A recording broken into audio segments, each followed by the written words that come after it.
Hello everyone. So today what we are going to do is we are going to work out some more problems, what I call a tutorial for working out a few more problems in Essentials of Turbulence. So this is, we are calling it a tutorial where we have a set of about 12 problems or so, and we will try to work through those. Most of the problems are from Steve Pope's book, which we have been using the notes as well. Let's start with problem 1. Okay, so use suffix notation to verify the relations del dot omega is equal to 0, del cross del phi is equal to 0, del cross u is equal to del dot u minus del squared u, and then finally u cross omega is half del dot u minus u dot del u. Okay, let's start with the first one. Remember, omega is del cross u. U is a vector, velocity vector. Omega is the vorticity vector, isn't it? Phi here is a scalar. Okay, here you have to use suffix notation or index notation to verify that. Okay, let's try to see if we can work this out. Let's start with the first one. So let's look at del dot omega, which would be equal to, by definition of vorticity, it is del dot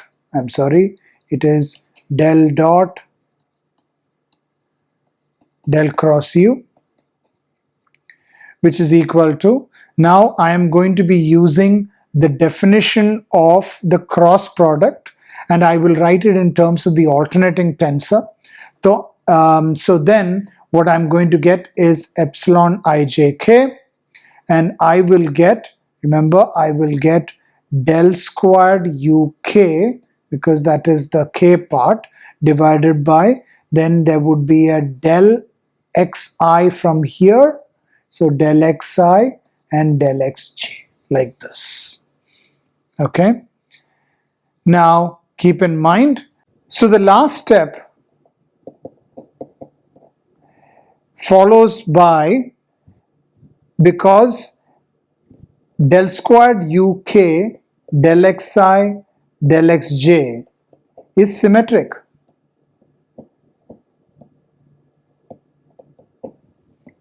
This is symmetric. In other words, for a symmetric quantity, remember Sij is equal to Sji. Sij is equal to Sji for any symmetric quantity.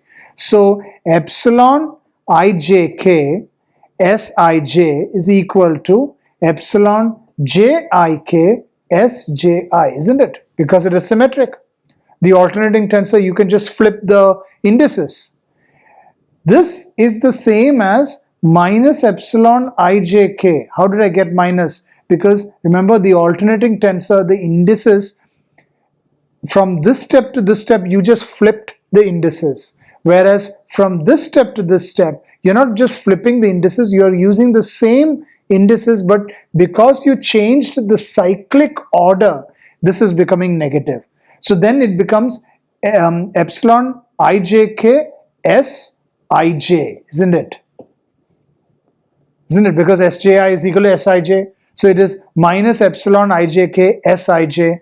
Whereas now compare this to, compare those two. If epsilon ijk Sij is equal to minus epsilon ijk Sij, then Sij is going to be equal to 0. Sij is going to be equal to 0. There is no other way where both these last two, the first and the last term, can be the same. So because that is equal to 0, you just proved that del dot omega is equal to 0, as shown here. That is the first part. In the same way, so this is part A, isn't it? Part B, in the same way, del cross del phi, in the same way, you can show that this is equal to 0, in the same way. Because you have a cross product of a gradient, you will end up getting epsilon ijk del squared phi del xi del xj, and you proceed in the same way. Because it will end up being a symmetric quantity, it will end up being 0. Okay, so that is part B. Part C, what is part C? You have del cross u is equal to del dot u minus del squared u, isn't it?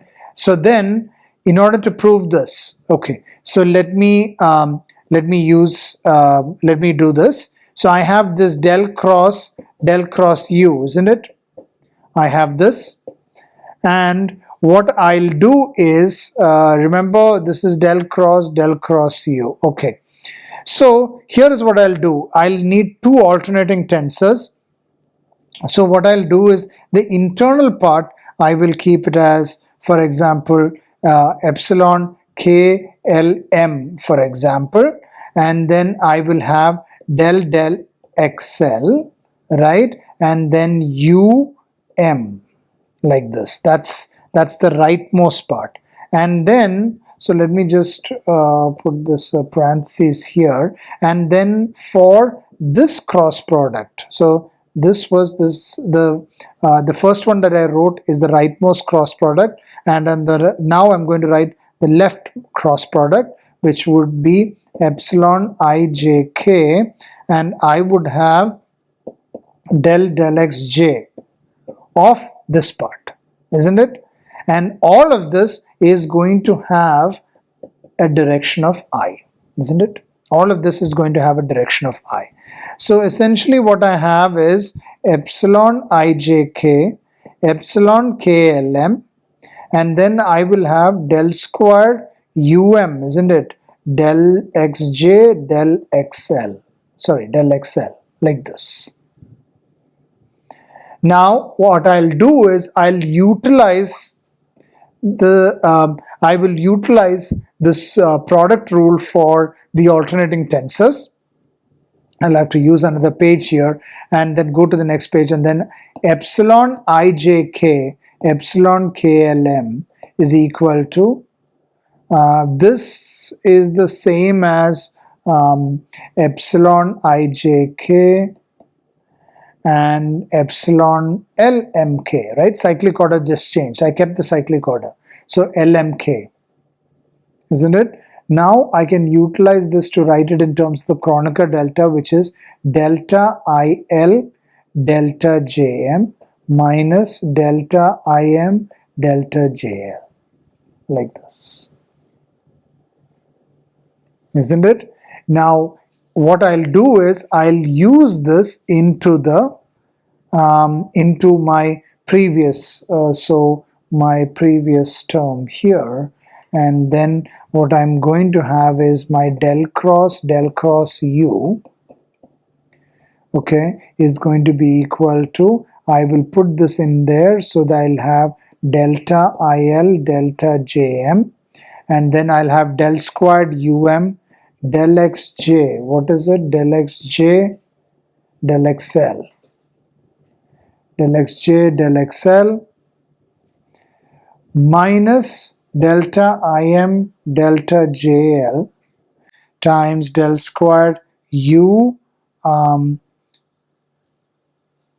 So here what I'm doing is actually this is going to be what is it? It's going to be del squared um, isn't it? It's going to be del squared um. So this is going to be del squared uj, and this is again going to be del squared ui, and I'll have del xi, del xj, like this. So here this is going to be del squared uj. What happened is this is going to be flipping del xj del xi. What I did was I wrote this as oh okay, I'm sorry, I made a mistake. This was correct.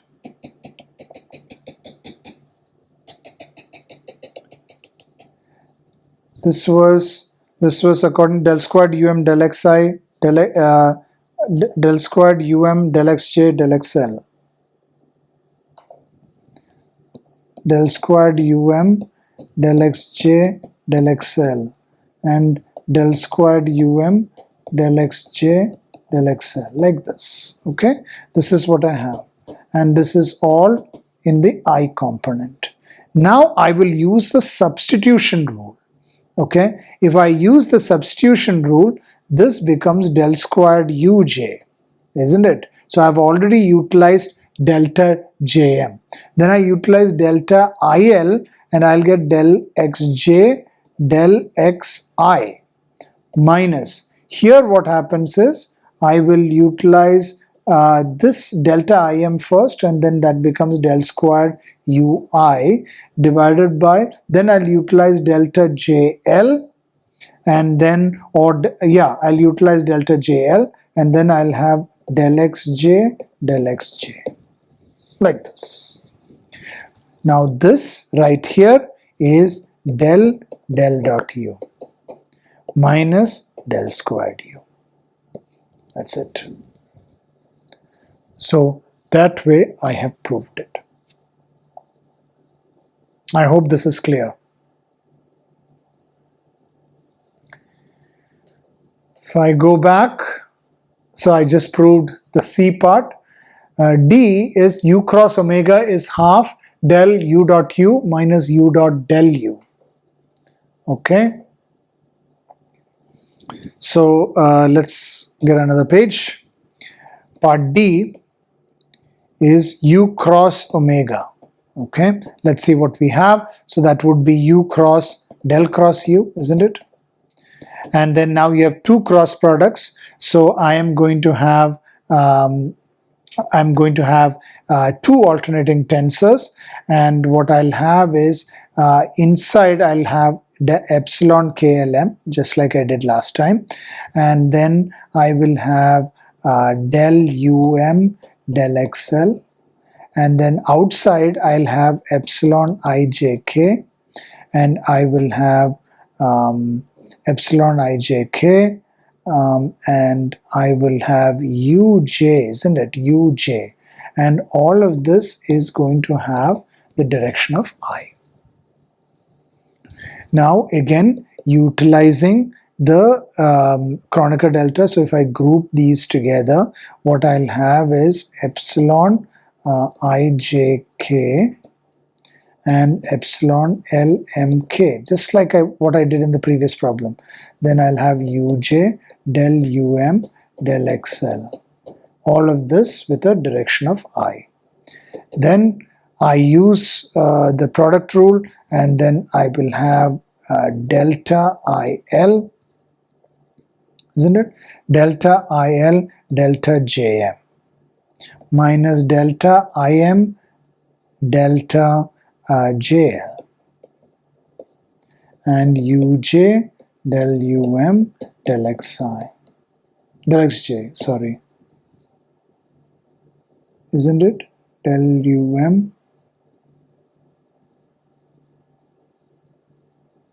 del xl. I don't know why I wrote it as del xi. It is del xl, and then all of this I. Okay, now I use the substitution rule, and then I am going to have uj, I am going to have uj del xi,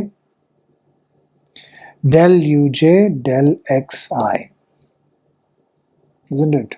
I am going to have del uj del xi, correct, minus uj again, and I am going to have del ui del xj, like this, all with the direction of I. This can be written as half del uj divided by del xi minus uj del ui del xj. This one I keep it as such, all of this in the direction of I. This one right here is half del u dot u, isn't it? Half del u dot u minus u dot del u.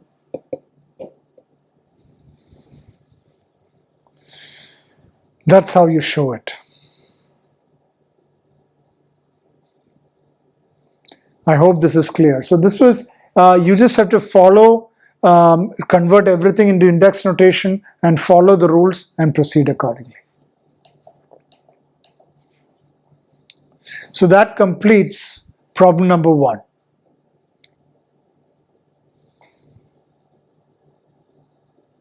So I hope you found this helpful and is clear with this, okay? Let's go to the next problem.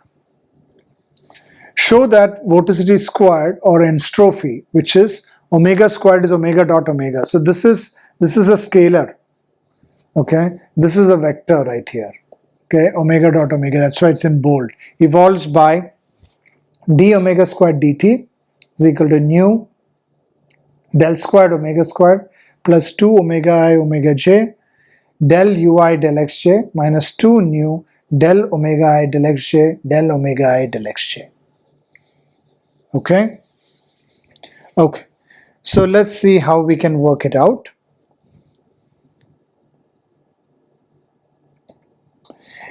So what you do is you dot product the vorticity equation, right? So you know that the vorticity equation is given by d omega dt plus u dot del omega is equal to, there's no pressure term, omega dot del u plus nu del squared omega, isn't it? This is your vorticity equation in vector form. In index notation, it is del omega I del t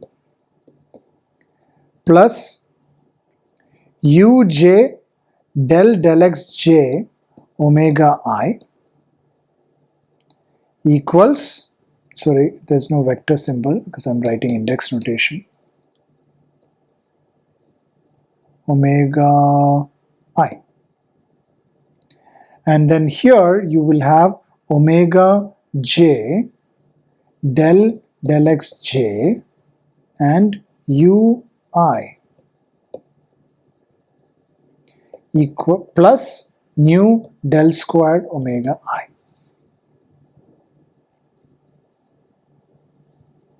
Okay, this is what you have. Now what I do is I dot product with omega. So then what I'll have is omega I del omega del t, right? I'm dot product, I'm doing omega dot, okay? I'm doing omega dot, or I'm multiplying by omega I. Essentially that's what I'm doing. So omega I plus uj omega I del omega I del xj is equal to omega I omega j del ui del xj plus nu omega I del squared, or just to be consistent, I should probably write this as del squared omega I del xj, since we are writing everything in index notation. So this is del squared omega I del xj del xj. Yes? Then if you integrate the first two terms on the left and the last term on the right, okay, what you will get is del t half omega I, isn't it? Plus uj del xj half omega I, isn't it? And then the last term on the right, okay, if I just integrate it, what I'll get is, remember here I'm going to get, so this one I'm going to write it as such, omega I omega j del u j del xj. Oh, I'm sorry, I should have written it as del ui del xj, del ui.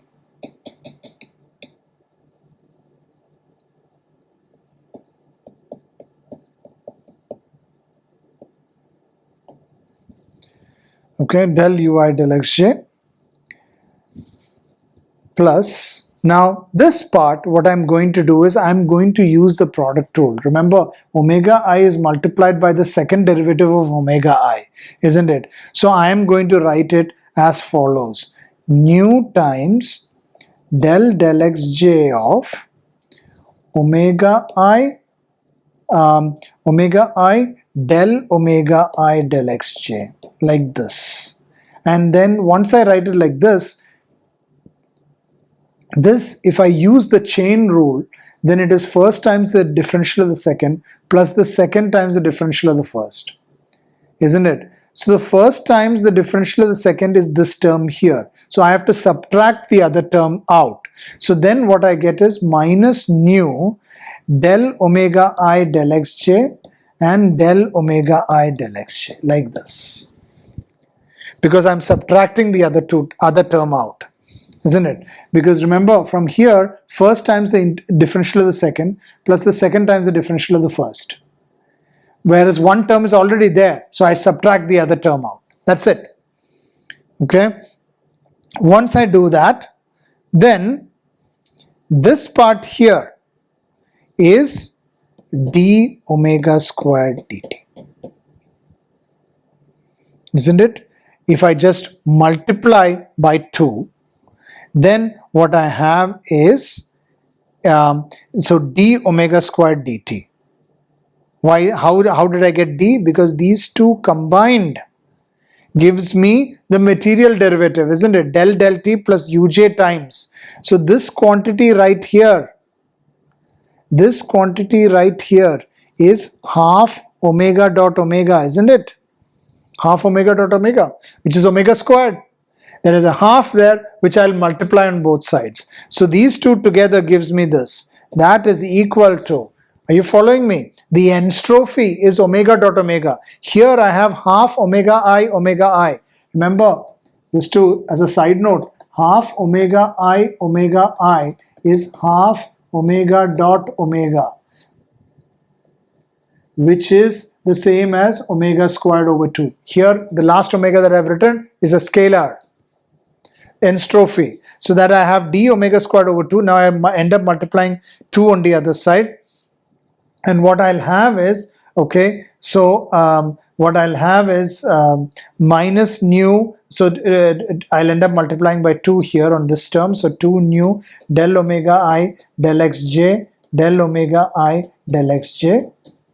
Okay, I have that. So that is 2. And then I will, so this term is done. And then as far as the next term, it is 2 omega I omega j del ui del xj. So this term is also done. Then the only term left is this part right here, which is, think about it, this is the same as mu. Now this omega I can take it in here. And similarly I can write it as omega I by 2. Isn't it? Omega I by 2. And then when I end up multiplying by 2 on the right hand side, that 2.5 get cancelled out. And then what I get is del squared omega squared. Like this. That's it. I have proved it.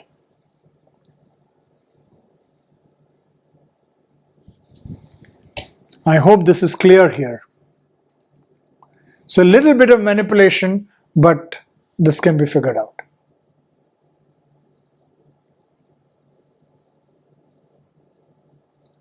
I hope this is clear. We'll move on to the next problem. Let's go to the next problem. Problem number 3.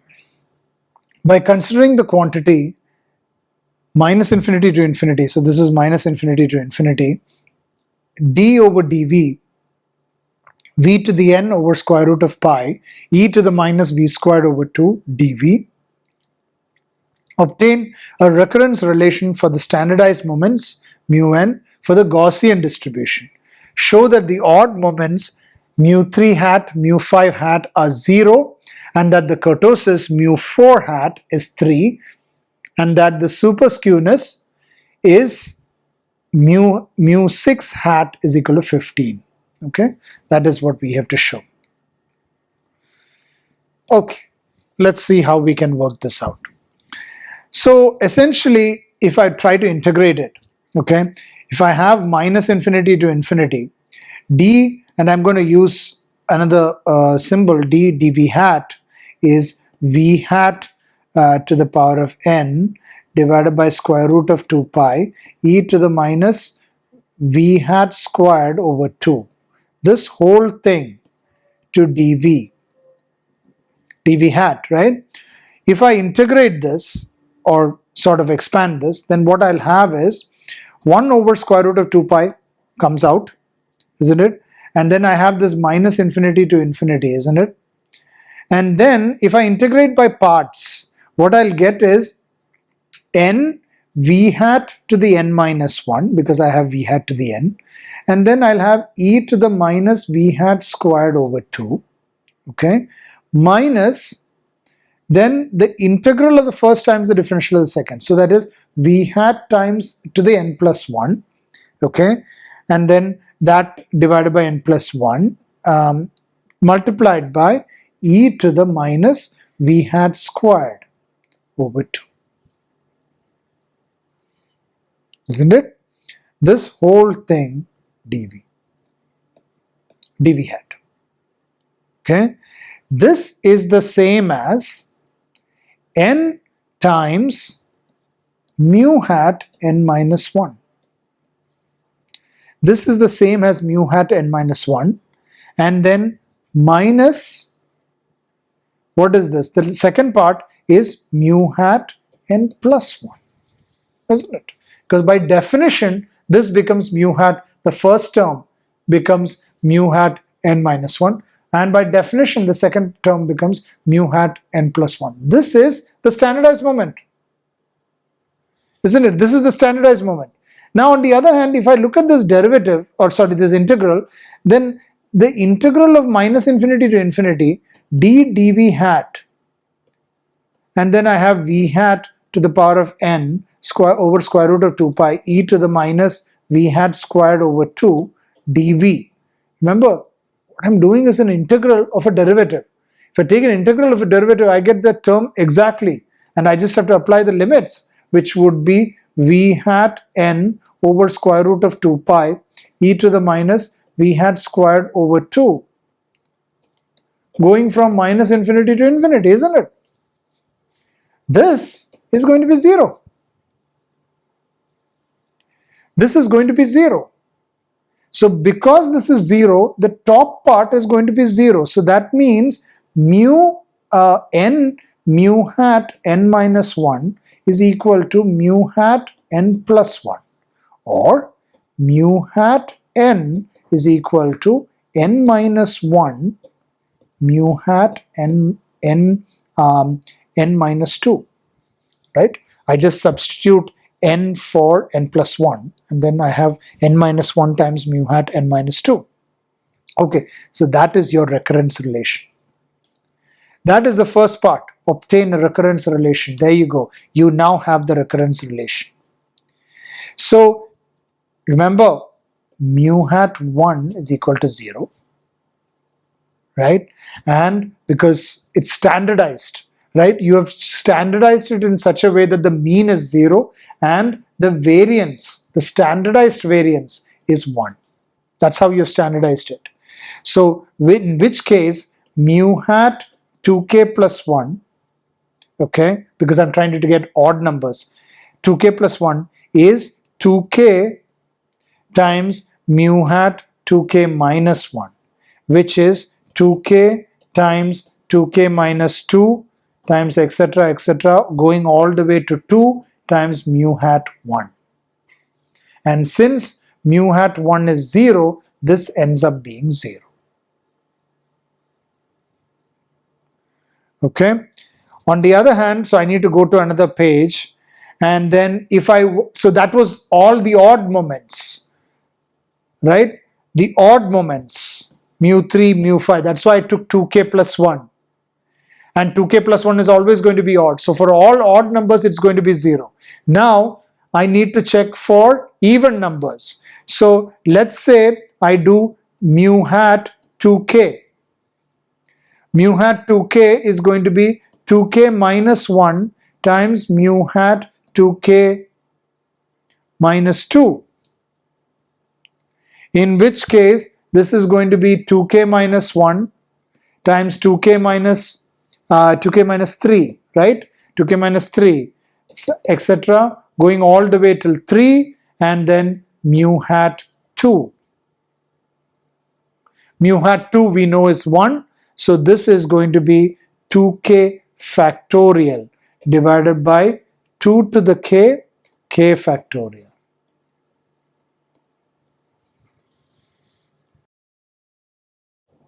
Isn't it? 2k factorial divided by 2 to the k factorial. So by this thing, if I just substitute k is equal to 2, then mu hat 4 is equal to 3 and mu hat 6 is equal to 50. Substituting k is equal to 2 and k is equal to 3.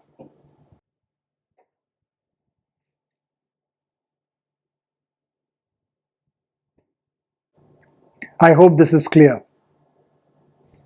So we first obtained the recurrence relationship, then we use the standardized, once we get this recurrence relationship, then it is straightforward. Then you just show it for the odd numbers and for the even numbers and show that these are the values you're getting.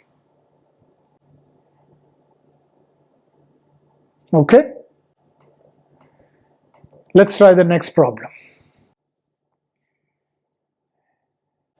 Let u1 and u3 be uncorrelated random variables, and let u2 be defined by u2 is equal to a plus b u1 plus c u3, where a, b and c are constants.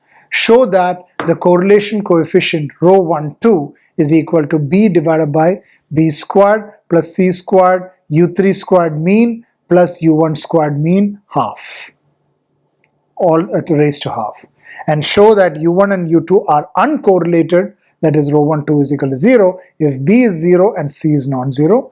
Perfectly correlated, that is rho 1 2 is equal to c is 1 if c is 0 and b is positive, and perfectly negatively correlated, that is rho 1 2 is equal to negative 1 if c is 0 and b is negative. Okay, let's try to see how we can work it out. So we know that the definition of correlation coefficient, so let's take it for rho 1 3.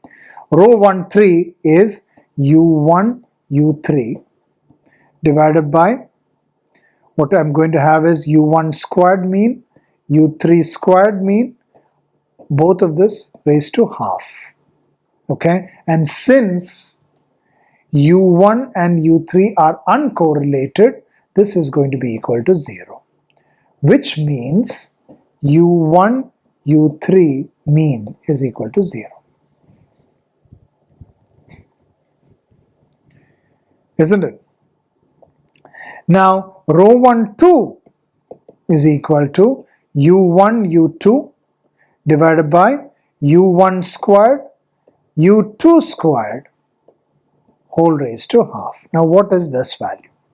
What we know is that u2, for instance, by definition is instantaneous minus mean. So that is u2 minus u2 mean. Okay, so this, according to the definition here, is going to be a plus b u1 plus c u3 minus, I will have the mean of a plus b u1 plus c u3, isn't it? Like this. So here what I'm going to have is, remember, this is going to end up being mean of a, which is just a, plus b mean of u1 plus c mean of u3, isn't it? You group that with these first three terms, what you end up getting, a minus a goes to 0, and you will end up getting b small u1 plus c small u3. That's it, isn't it? That's your u2. Then what you do is, let me go to the next page, and then if you want to find out u1, u2, this is what you do. So the mean of, that is u1 times u2 is, what you know now is that it is bu1 plus cu3, mean, close. So then you will have bu1 squared, mean, plus cu1 u3, mean of this. This is going to be equal to 0 because they are uncorrelated. So then you will just have bu1 squared. Okay. Now, this is what I'm trying to find. So I need u2 squared. Okay. So u2 squared is going to be equal to, what I'll have is mean of, so this will be bu1 plus cu3 squared, mean. So that is b1, sorry, not b1 because there's no b1. I'll just have bu1 squared plus cu3 squared plus 2bc u1 u3. Mean of this, mean of this, and mean of this. This is going to be 0 because u1 u3 is 0. Then all I'm going to have is b u1 squared plus c u3 squared. That's it. C squared, I'm sorry, because they are all squared. B squared u1 squared plus c squared u3 squared, isn't it? So then my row 1, 2 now becomes, I can just substitute everything. What do I have? I have u1, u2, which is, which I just found, right? Which is b u1 squared divided by u1 squared and u2 squared in the denominator. u1 squared and u2 squared. So I will have u1 squared times, so the mean of that, times b squared u1 squared plus c squared u3 squared, like this, isn't it? So yeah, the u1 squared gets cancelled, and what I end up having is b over b squared u1 squared mean plus c squared u3 squared mean. This is what I have, isn't it? What I can do is, I can write this as b over b squared plus c squared times u3 squared divided by u1 squared, like this. This is what I have in terms of row 1, 2. Now if I go back and look at this, see how I can answer the questions. If row 1, if b is 0 and c is non-zero, okay, so I'll take another page. So let me just write this. Row 1, 2 is equal to b divided by b squared plus c squared u3 squared mean divided by u1 squared mean, right? If b is 0 and c is non-zero, if b is 0, c is non-zero, row 1, 2 is equal to 0, isn't it? So uncorrelated.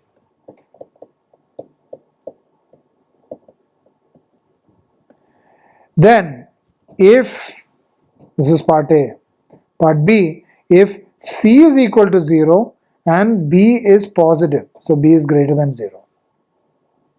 If c is equal to 0 and then row 1, 2 is equal to 1, isn't it? So sorry, this is raised to half. So then row 1, 2 is equal to 1. So then perfectly correlated. And C, if C is 0 and B is less than 0, then row 1, 2 is equal to minus 1. So perfectly uncorrelated, isn't it? So there you go. We have proved we have shown all the different parts. So I hope this is clear to you. Let's try the next problem. Show that the autocovariance Bs of the process U dot T is BFS minus D squared RFS times divided by ds squared. Okay? How do we do it? Okay, so let's try to solve this. Now, you can use chain rule and show that d of u of t plus s by t plus s, as in d of t plus s. This is the same as del u t plus s by del t, which is the same as del u t plus s by del s, isn't it? Just applying chain rule. And then d squared u of t plus s divided by d squared t plus s is the same as del squared u t plus s del t squared equals del squared u t plus s by del s squared. Okay, now B of s, which is what? It is the autocovariance. So by definition, it is u dot t times u dot t plus s, isn't it? Mean. And now this u dot is basically del t, isn't it? So this would be the mean of it, and then I could write this as del u of t dt, sorry, not del u of t, du of t dt times du of t plus s dt plus s, isn't it? Like this. Which means now I can take, so this is the mean, okay, there'll be a mean, and then what I'll do is I'll apply the chain rule here, and I'll have u of t times del t of u of t plus s, isn't it? And because I'm applying the chain rule, I have to subtract one component, so that would be minus u of t del squared u t plus s del t squared, mean. Once I do that, then I can take the del t out. Okay, so I can take one of the del t out. So then I'll have del t, okay, mean of u of t del u t plus s dt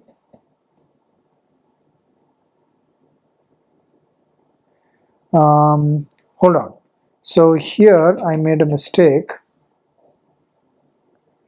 This thing is there is an additional here. What I have is mean del t of this part here,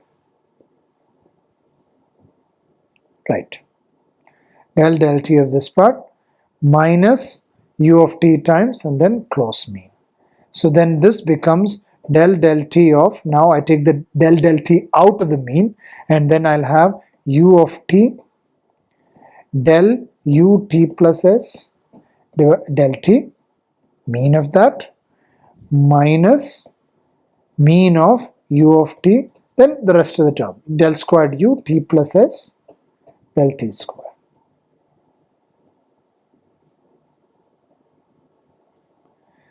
Okay, now since u of t plus s, since u of t is a statistically stationary process, so ut is a statistically stationary process, in which case, okay, this term is going to be 0. Okay, so then what you're going to have is your B of s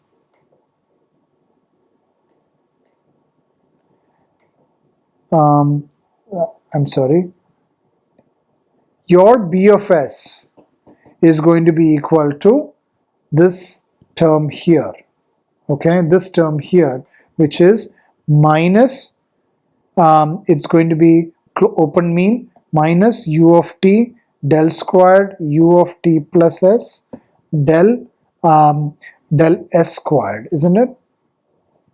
Because it's the same thing. Then that is going to be minus of, okay, open mean, it is going to be d squared ds squared of u of t plus s, isn't it? Close mean, like this. This right here, here I can take the d squared over ds squared out. There'll be a minus, of course, and the mean of ut times u of t plus s. Close mean. This right here is r of s. So this is minus d squared r of s ds squared. This is your b of s. Hence proved.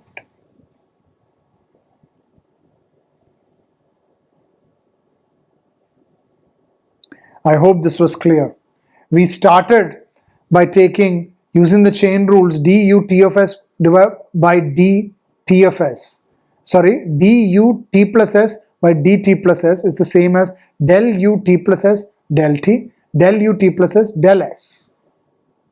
Okay, it's a statistically stationary process. It doesn't matter, no matter what. And same thing goes for the second derivative. That's exactly what you're using here.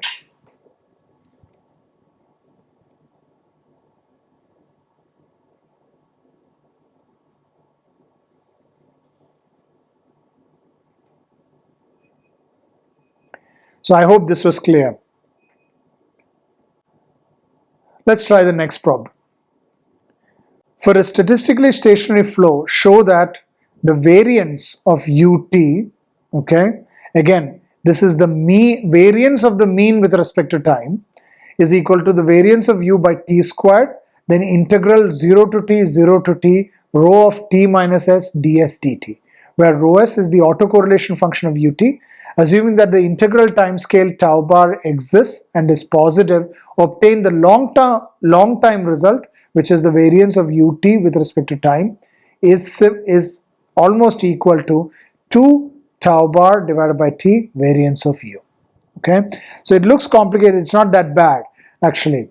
So what we know is that by definition, okay, the mean of ut with respect to time, right? The mean of ut with respect to time is 1 over t 0 t u of t dt.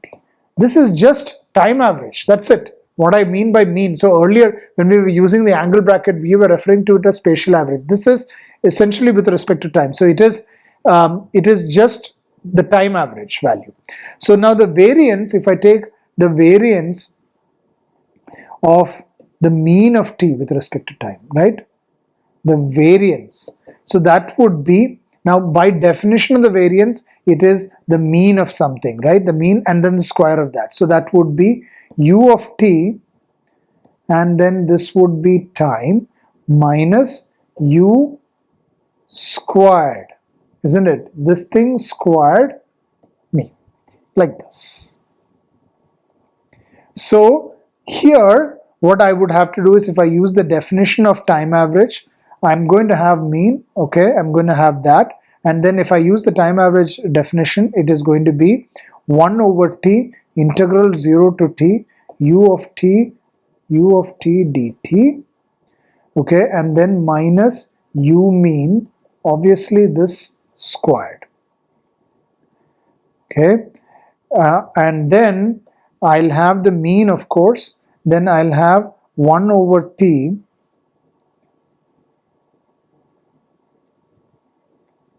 and since this is a constant, I can take this in an integral, it doesn't matter. I'll have 0 to t u of t minus u mean, isn't it?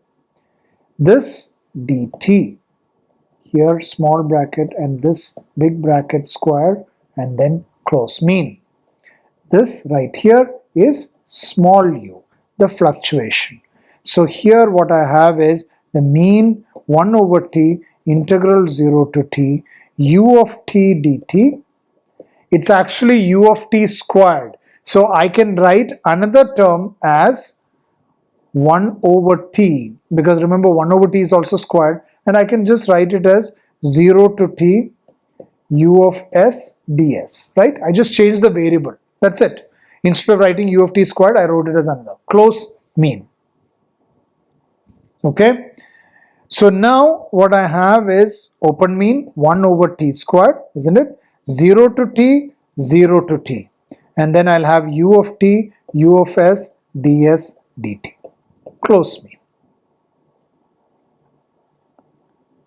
Isn't it? Now, the 1 over t squared and all can come out of the mean. So then what I eventually have is 1 over t squared, and then the mean can only be for the, needs to be only for the fluctuation. So I'll have 0 to t, 0 to t, and then I'll have mean u of t, u of s, close mean, and then ds dt. Isn't it? That's all that is required. Now this is related to the autocorrelation function. So if I use the definition as in rho of t minus s is equal to u of t, u of s divided by variance of u, isn't it? Variance of u, isn't it? Yeah, because it is autocorrelation, so it is going to be variance of u. Now this part, if I substitute it in there, then the variance of what do you say, u with respect to time, correct, is equal to, if I substitute it there, what I'm going to have is variance of u, which is a constant, come by t squared, 0 to t, 0 to t, and I'll have rho of t minus s ds dt, like this. Isn't it? That's what I'll have. So what have I proved? So I have proved this part. Isn't it? I have proved that part.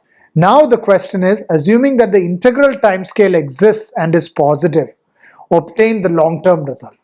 Okay. So here what I'll have to do is, I'll assume, so let's say, a time lag tau is equal to t minus s. If I put that in, then the variance of mean of u with respect to time is equal to, there will be a variance of u by t squared, and then what I'll have is 0 to t, and here what I'll do is I'm substituting a time lag, right? So I'll have 0 to t and minus s to t minus s, isn't it?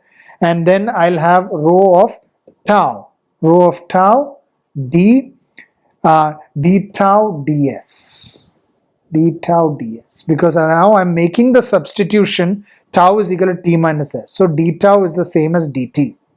Okay, and I am flipping it to s, so it is minus s to t minus s, isn't it? When small t is equal to tau, and small t is equal to tau plus s, so the 0 will become, so when t is 0, tau is minus s, and when t is capital T, it is t minus s, isn't it? Straightforward. Okay, once I do that, I need another page, and then what I'll have is, I'll have variance of u divided by t squared. Okay, I'll have that, and then I'll split it into two integrals. So I'll write minus t to 0 and minus tau to t. Then I'll have rho of tau ds d tau, okay, plus integral 0 to t, integral 0 to what would I have, t minus tau, and then I'll have rho of tau ds d tau, like this, sorry, square bracket.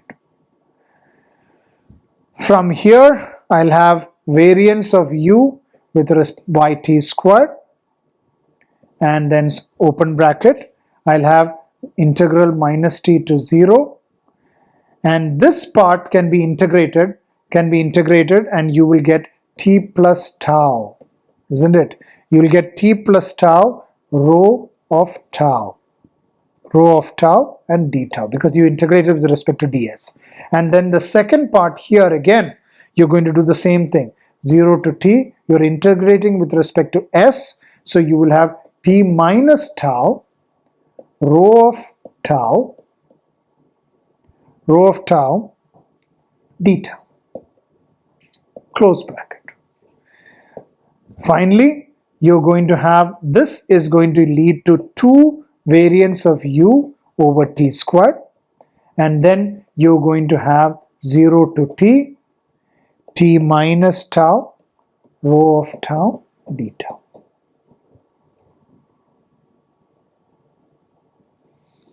Okay, because you just made it 2 times, because both the integrals are the same. So finally, 2 variants of u over t squared, 0 to t, 1 minus tau over t, rho tau, d tau. So for long term, what happens is, this just becomes 2 variants u over t. This becomes very small, almost equal to 0. So then you will have integral 0 to t, rho tau, d tau. That's what you will have, which becomes tau bar. So your final answer is 2 tau bar over t, and then variance of u. 2 tau bar over t variance of u. So I hope this was clear. This was a slightly lengthy derivation, except especially the second part, but I hope this was clear.